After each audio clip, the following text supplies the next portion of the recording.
नमस्कार, मेरा नाम सूरज बागड़े, सोशल चेंज चैनल से। मैं नागपुर में रहता हूँ और डॉक्टर अंबेडकर थॉट में मैं एमए हूँ, मास्टर हूँ।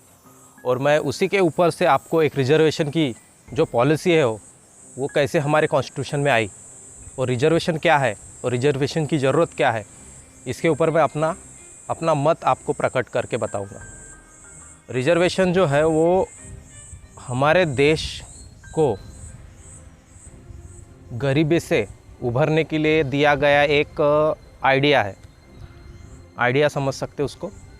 जैसे इसकी शुरुआत हुई थी शाहू महाराज, जो हमारे शाहू महाराज है, छत्रपति शाहू महाराज, उन्होंने उनके राज एरिया में, जहाँ पे उनकी छत्र था, उनका राज था, वहाँ पे वो जब घूमने गए तो उनको एक ऐसी लड़की मिली जो शादीशुदा थी और वो उपले बेच रही थी। तो शाहू महाराज ने देखा, उनको लगा कि ठीक है, अपना धंधा कर रही है लड़की। फिर शाम को शाहू महाराज घूमते हुए वापस आए, फिर भी वो लड़की वही को टोकना लेके उनको दिखी। तो उन्होंने पूछा कि तुम क्यों अपने उपले बेच नहीं पाए हो, क्योंकि अभी तो पूरा दिन निकल गया। तो शाहू महाराज को उस लड़की ने बताया कि मैं ये उपले 4 आने के ऊपर नीचे बेच नहीं सकती, ऊपर ही बेचना है मुझे। ऐसा मुझे ऑर्डर दिया गया है मेरे सासू के द्वारा, यानी मेरी सास के द्वारा। तो शाहू महाराज को ये सुन के बुरा लगा कि ऐसा कैसे हो सकता है, कोई इतनी छोटी उम्र में दिन भर इतनी धूप में किसी छोटी लड़की को भेज रहे हैं, वो भी किसी कंडीशन पे, और वो व्यापार करने के लिए, जबकि उसकी उम्र जो है वो ज्ञान अर्जित करने की है। और शाहू महाराज आपको पता है खुद बड़े शिक्षित व्यक्ति थे। तो वहाँ से उन्होंने आइडिया लिया कि इनको कैसे पढ़ाया जाए। तो उन्होंने ज़बरदस्ती से एजुकेशन अपने माँ बाप के ज़रिए बच्चों को देने के लिए ज़बरदस्ती से रिजर्वेशन पॉलिसी लाई। और अगर अपने बच्चों को पढ़ाई के लिए प्रेरित नहीं करते हैं तो वो माँ बाप को दंड दिया जाता था। तो उस दंड के चक्कर में कोल्हापुर एरिया में, कोल्हापुर जो उनका राज पैलेस था वहाँ पे, यानी उनकी कोल्हापुर में जो उनका हयात, उसमें एक परिवर्तन आया। और वहाँ से वो आइडिया कि एजुकेशन और रिजर्वेशन और एजुकेशन से हम मानसिक परिवर्तन कर सकते हैं, तो वो कॉन्सेप्ट आया। फिर उसके पहले भी ज्योतिबा फुले इन्होंने काम किया था। ज्योतिबा फुले ने भी महिलाओं को शिक्षित करने के लिए बड़ा प्रयास किया। उन्होंने जो निचली जाति थी, जो बोलते थे वो कि सवर्ण और अवर्ण जातियाँ थी, जो वर्ण व्यवस्था के विपरीत थी, उनको एजुकेशन क्षेत्र में लाने के लिए अपने ही तौर पे उन्होंने रिजर्वेशन पॉलिसी लाई। रिजर्वेशन बोल सकते कि उन्होंने खासकर महिलाओं के लिए स्कूल खोले, निचली जातियों के लिए स्कूल खोले, और जो एजुकेशन है वो सामान्य लोगों के लिए खोला है। वो एक प्रकार का रिजर्वेशन ही था। जब अंग्रेज आए तो उनको भी ज्योतिबा फुले का कार्य अच्छा लगा। उन्होंने एजुकेशन क्षेत्र में ज्योतिबा फुले को सहायता दी और अंग्रेज़ों ने भी अपना एजुकेशन सिस्टम भारत में लाया। इस तरह देखा जाए तो एक रिजर्वेशन और एजुकेशन, इनका एक तालमेल बिठा के हम अपनी गरीबी और मानसिक परिवर्तन लाने के उसमें है, मार्ग पे है। जैसे जैसे काल बदला वैसे रिजर्वेशन जो है वो संविधान में आया। तो उसके पीछे भी एक कहानी है। डॉक्टर बाबा साहब अम्बेडकर जब राउंड टेबल कॉन्फ्रेंस में जाते हैं तो वो बोलते हैं कि मुझे मेरे लोगों का उत्थान करने के लिए, मेरे लोगों को दरिद्री से मुक्त करने के लिए, निकालने के लिए मुझे कुछ ऐसी चीज़ें चाहिए जो मुझे आइडिया के तौर पे लगती है, जो कारगर हो सकती है। जैसे उन्होंने एक सेपरेट इलेक्टोरेट मांगा था। जैसे बोल सकते कि एक स्वतंत्र मतदार संघ मांगा था, सेपरेट इलेक्टोरेट बोलते हैं, स्वतंत्र मतदार संघ मांगा था। और अंग्रेज़ों ने वो मांगनी जो थी वो मानने की थी, क्योंकि बाबा साहब ने जो तथ्य रखे थे अंग्रेज़ों के सामने, जो फैक्ट रखे थे, बाबा साहब उत्तम वकील थे, तो उन्होंने सेपरेट इलेक्टोरेट इन वर्गों के लिए क्या था कि एक व्यक्ति को दो प्रकार है मतदान करने का मौका मिलेगा जो निचले जाति के हैं, और उनका रिप्रेजेंटेशन वही लोग करेंगे। जैसे शाहू महाराज बोलते हैं कि जो बतख है उनका नेता सुअर नहीं हो सकता, जो सुअर है उनका नेता बतख नहीं हो सकता, बतख को बतख का नेतृत्व करना चाहिए, सुअर ने सुअरों का नेतृत्व करना चाहिए, ये नेचुरल पॉलिसी है। उसी तरह मानव में अब हमारा जो सिस्टम है वो कास्ट बेस्ड है, अभी जाति व्यवस्था के बेस पे, हमारा सामुदायिक बेस पे चलता था, तो उनका नेतृत्व करने के लिए, उनको उभरने के लिए उन्हीं के तबके से निकले हुए नेता हमें चाहिए। वो पॉलिसी बाबा साहब को अच्छी लगी और उन्होंने वो आइडिया जो था वो कोल्हापुर के शाहू महाराज का था, वो आइडिया को बाबा साहब ने अंग्रेज़ों के सामने रखा। अंग्रेज़ों ने उसको बोला कि अगर इससे फ़ायदा होता है तो आपको सेपरेट इलेक्टोरेट दिया जाता है। तो राउंड टेबल के बाद सेपरेट इलेक्टोरेट की बात बाबा साहब ने अपने मन में रख के उसको अंग्रेज़ों के सामने रख के उसको मान्यता प्राप्त कराई, और वो आइडिया कारगर हो सकता है, कारगर होगा भारत की परिस्थिति को देख के, क्योंकि बाबा साहब को भारत की परिस्थिति का अच्छा अभ्यास था।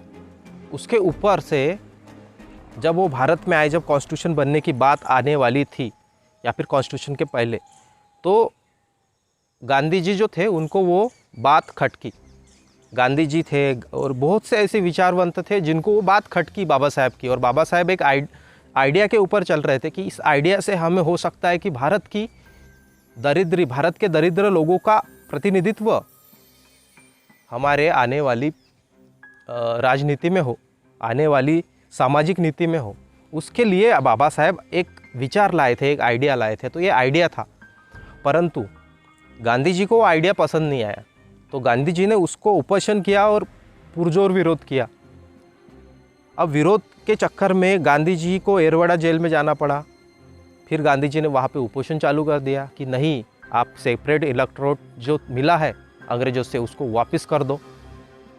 अब बाबा साहब सोच रहे थे कि मैं वापस कैसे करूँ, अगर वापस किया तो क्या आगे चल के मेरे न रहने के बाद हमारे जो लोग हैं, हमारे जो मूके उनको मूकनायक नाम का उन्होंने पेपर निकाला कि मूके लोग हैं जिनके पास कोई शब्द नहीं है बोलने के लिए, और ये हमारा जो सिस्टम है उनको बोलने नहीं दिया जाता और उनको उसी नज़र से देखते हैं। तो वो उन्होंने सोचा कि उसके ऊपर क्या हो सकता है, गांधी जी क्यों हमारा सेपरेट इलेक्टोरेट को मान्यता नहीं देना चाहते। तो गांधी जी का फैक्ट यही था कि आप लोग हिंदू हो और हिंदू में ही आप अगर ऐसा करोगे, हिंदू के ही बीच में फूट डालोगे तो वो आने वाली नस्लों को बराबर नहीं होगा। पर बाबा साहब बोलते थे कि हम तो हिंदू है नहीं, हमें हिंदू माना ही नहीं जाता है, तो हम किस प्रकार बोले कि आपका जो सिस्टम है हमें अच्छे से रखेगा। तो बाबा साहब ने उसके बाद दो बड़े फैसले किए थे, उसके पहले ही किए थे। एक तो सेपरेट इलेक्टोरेट का था और दूसरा था धर्म को परिवर्तन करने का, क्योंकि हिंदू धर्म में बाबा साहब की गिनती होती थी। और बाबा साहब ने जब कड़ी परीक्षा और परिश्रम से जब पढ़ाई की और उनके समस्याओं का क्या कारण है उसको जानने की कोशिश की, तो उनको पता चला कि हम पूर्व के बुद्धिस्ट लोग थे और हमको बुद्धिस्ट लोगों को सप्रेस करने के लिए हमें इस व्यवस्था में सबसे नीचे रखा गया। तो ये सब पढ़ाई उन्होंने की, तो उनको लगा कि बुद्धिज़्म के सिवा हमारे पास अभी कोई मार्ग नहीं है, इसलिए हम फिर से बुद्धिज़्म में वापस जाना चाहेंगे।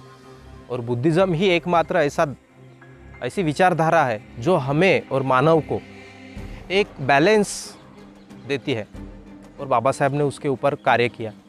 परंतु जब गांधी जी को पता चला कि सेपरेट इलेक्टोरेट मिलने वाला है, तो गांधी जी ने जब उपोषण किया तो बाबा साहब को गांधी जी के सामने झुकना पड़ा, और बाबा साहब को कुछ ऐसे तोड़ निकालना पड़ा कि गांधी जी की जान बच जाए और हमारे लोगों को कुछ रिजर्वेशन मिले। जो ये आया है, जो मेरा आइडिया है वो फेल ना हो।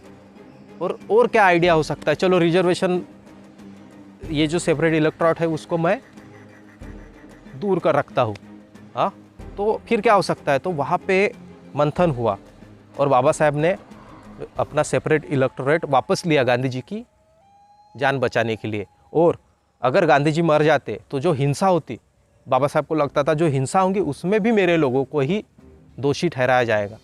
तो उस चीज़ों को रोकने के लिए बाबा साहब ने रिजर्वेशन पॉलिसी जो हमारे संविधान में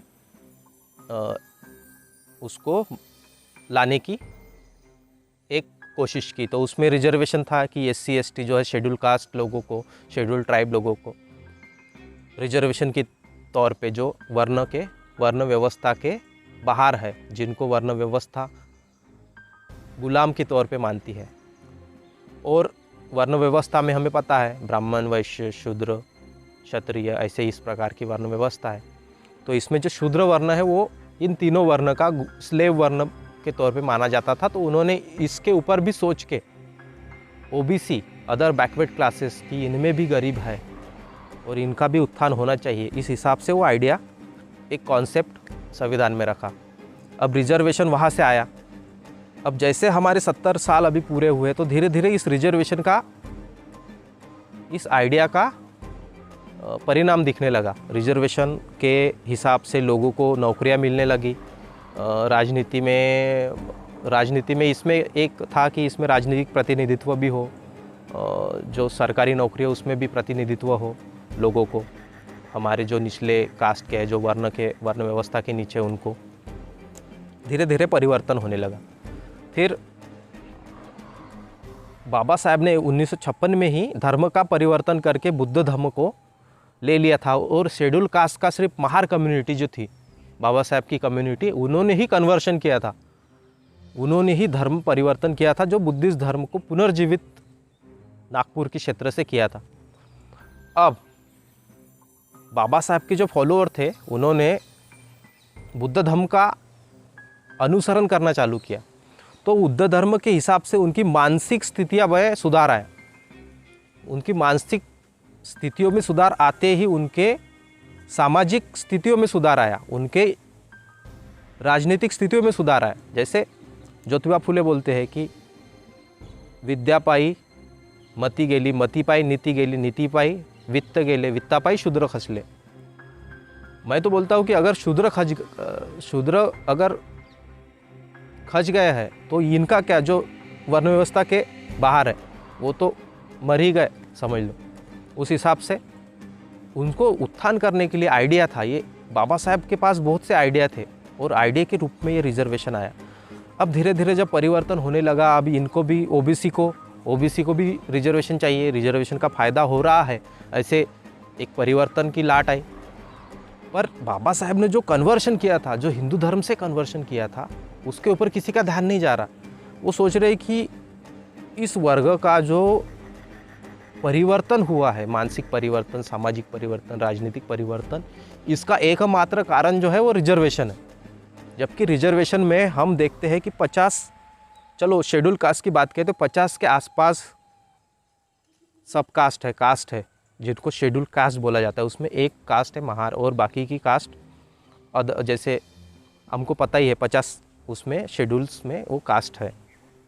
तो बाबा साहब को मानसिक परिवर्तन चाहिए था और वो परिवर्तन अभी दिख रहा है बुद्ध धर्म के तौर पे। अब इनको लगता है कि इनका जो परिवर्तन हुआ है, इनके पास जब सब कुछ चीज़ें हैं, ये जब राजनीतिक बातें करते हैं, अपनी चलाते हैं, तो ये सिर्फ रिजर्वेशन का ही नतीजा है। इसके हिसाब से ये लोग पढ़ लिख पाए और पढ़ लिख के अपना हक मांगने शुरू कर दिए। जबकि बाबा साहब ने सेपरेट इलेक्टोरेट मांगा था। आज हम बोलते हैं एज अ बुद्धिस्ट कि हमें नहीं चाहिए रिजर्वेशन, आज भी हम रिजर्वेशन का त्याग करते हैं, परंतु क्या हमें आज वो सेपरेट इलेक्टोरेट जो मिलेगा, क्या हमें अपना राजनीतित्व प्रतिनिधित्व मिलेगा क्या? एज अ हम अभी माइनॉरिटी है, हम भारत में माइनॉरिटी बुद्धिस्ट माइनॉरिटी है, तो हमें राजनीति में प्रतिनिधित्व मिलेगा क्या? नहीं। हमें आज भी एजुकेशन में प्रतिनिधित्व मिलेगा क्या? तो नहीं मिलता है। हमें शेड्यूल कास्ट की तरह ही एडमिशन और एजुकेशन का हक लेना पड़ता है। ये हमारे भारत की एक दुर्बुद्धि है समझ लो, कुनीति है समझ लो, कि ये क्षेत्र में कोई सोचने वाला नहीं है। अगर हमें इस हिसाब से चले तो रिजर्वेशन की ज़रूरत क्या है? अगर हमारी राजनीति अगर एजुकेशन में इन्वेस्ट करे समझ लो एक कॉलेज है, 100 सीट है, आते हैं समझ लो 13 लड़के एससी के हो गए, 7 लड़के एसटी के हो गए, ओबीसी के 27 हो गए, बाकी ओपन हो गया। अगर समझ लो 10 लड़के अगर एससी के आ गए तो 3 लड़के तो गए, वो तो नहीं पढ़ेंगे। परंतु अगर ये 100 की सीट की जगह 10 कॉलेज हो, 20 कॉलेज हो, जितने हमारे आने वाली जनसंख्या है उस हिसाब से हम कॉलेज का निर्माण करें, वो नहीं हो रहा है। एजुकेशन में यहाँ पे इन्वेस्ट नहीं हो रहा है क्योंकि नीति भ्रष्ट है। हमारा हॉस्पिटल है, अभी कोविड में हॉस्पिटल ख़राब होने वाले थे, हॉस्पिटल का बहुत उपयोग होने वाला था, उसके लिए हॉस्पिटल में इन्वेस्ट नहीं किया गया। यानी हमारे जो राजनेता है वो दूरदृष्टि रख के इन्वेस्टमेंट नहीं कर रहे, और उसका नतीजा हमें जो सामान्य जनता है, जो राजनीति से दूर है, जिनको राजनीति का कुछ लेना देना नहीं है, उनके ऊपर उसका परिणाम होता है और उनको फिर मिसगाइड किया जाता है कि रिजर्वेशन से हो सकता है। रिजर्वेशन से कुछ नहीं होगा। जैसे हमें पता है कि हम माइनॉरिटी बुद्धिस्ट है, हमने जैसे हमारा मानसिक परिवर्तन किया, हमारा मानसिक परिवर्तन ही हमें बचा सकता है। जैसे बाबा साहब को पता है, ज्योतिबा को भी पता है कि एजुकेशन ही की है, और वो भी एजुकेशन कैसा कि हमें डिग्री या कागज़ प्राप्त करने के लिए एजुकेशन नहीं चाहिए। एजुकेशन चाहिए हमें खुद का मनोबल बढ़ाने के लिए, हमारा मानसिकता में पता चले कि क्या सही है क्या गलत है, और हम दूसरों को कैसे हेल्प कर सकते, मदद कर सकते, उसके लिए हमें एजुकेशन चाहिए, ना कि नौकरियां पाने के लिए। जैसे मैकियावेली ने हमारे भारत में नौकरियां पाने के लिए कारकुन्स लाए, कारकुन्स यानी वैसा एजुकेशन सिस्टम लाया कि उनको उस हिसाब से लोग मिलते जाए, और वही हम एजुकेशन सिस्टम आज फॉलो करते हैं। जब ज्योतिबा फुले का स्कूल का जब वो एनालिसिस किया गया तो पाया गया कि ये जो अंग्रेज़ों के स्कूल के लड़के हैं और ज्योतिबा के स्कूल के लड़के जब तुलना की गई तो ये बहुत होशियार थे ज्योतिबा फुले के लड़के, और ये जो अंग्रेज़ वाले लड़के थे वो कम बुद्धि के थे। यानी आईक्यू जो था ज्योतिबा फुले के स्कूल का बहुत अच्छा था, क्योंकि वहाँ की जो भारतीय परंपराओं से जो पढ़ाई कराई जाती थी, और ये जो ट्रेडिशनल अंग्रेज के हिसाब से पढ़ाई की जाती, इसमें काफ़ी ज़मीन आसमान का अंतर था, और आज भी हम वही एजुकेशन सिस्टम को फॉलो कर रहे हैं।